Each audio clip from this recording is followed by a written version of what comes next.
অলত্রিপুরা SPO পরিবার কল্যাণ নামক সংস্থার ব্যানারে গতকাল শুক্রবার এসপিও কর্মীদের পরিবারের লোকজনরা 10 দফা দাবি আদায়ের লক্ষ্যে রাজ্য পুলিশের মহানির্দেশকের নিকট ডেপুটেশন প্রদান করতে আসেন, কিন্তু পুলিশের মহানির্দেশক উপস্থিত না থাকায় ডিআইজি হেডকোয়ার্টারের নিকট ডেপুটেশন প্রদান করা হয়।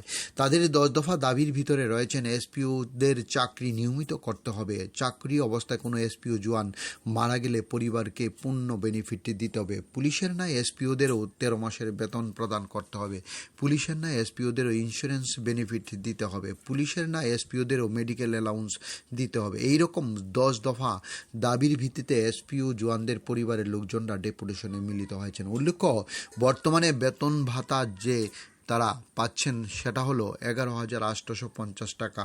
এতে করে তাদের সংসার প্রতিপালন করা সম্ভব হচ্ছে না বলে জানিয়েছেন এসপিও জওয়ানদের পরিবারের লোকজনরা। ডিউরি রিপোর্ট, খোয়াই টাইমস বাংলা।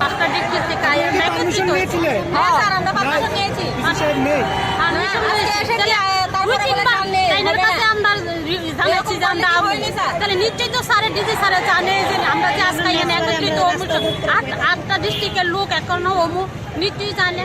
তাইলে স্যার আজকে যদি ডিজি স্যারের কাছে যে আমরা ডেপুটেশনটা দেওয়া হয়েছে, যদি স্যারে কোনো সুরাহ না দেয়, পরবর্তী সময় কিন্তু আমরা বৃহত্তর আন্দোলন করব। আপনারা কি আজকে ডেপুটেশন দিতে পারেননি? না, দিতে পারছি। অন্য কোনো ডিজি সাহেবের বর্তমানে কেউ নেয়নি? প্রথম তাদেরকে বলেছি যে এর জন্য প্রতি কয়েকজনকে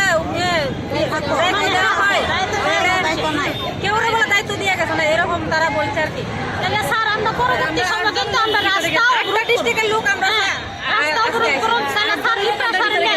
তারপরে চিন্তা করেন স্যার 11,000 টাকা তার সংসার চলিনি, 11,000 টাকা আমরা 8টা ডিস্ট্রিক্টের লোক একত্রিত হয়েছি, আমরা কোনো দামই নাই, আমরা কিন্তু মানুষ না স্যার। তাহলে বোঝা যেতেছে আমরা তো স্যার খুব কষ্ট করে সংসারটা কিভাবে চলাই। এরপরে আমরা 8টা ডিস্ট্রিক্টের লোক, আমরা মহিলা যোগাযোগ করে স্যার আজকে এখানে হয়েছি।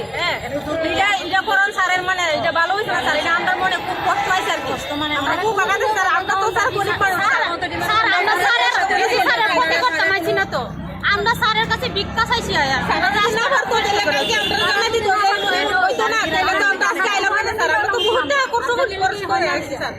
আমরা স্যারের কাছে একটা কথার লেগে বা আমরা ভবিষ্যৎ উজ্জ্বল করার লেগে আমরা পরবর্তী একটা টাইমে একদম একটা ডিস্ট্রিক্টের মানুষ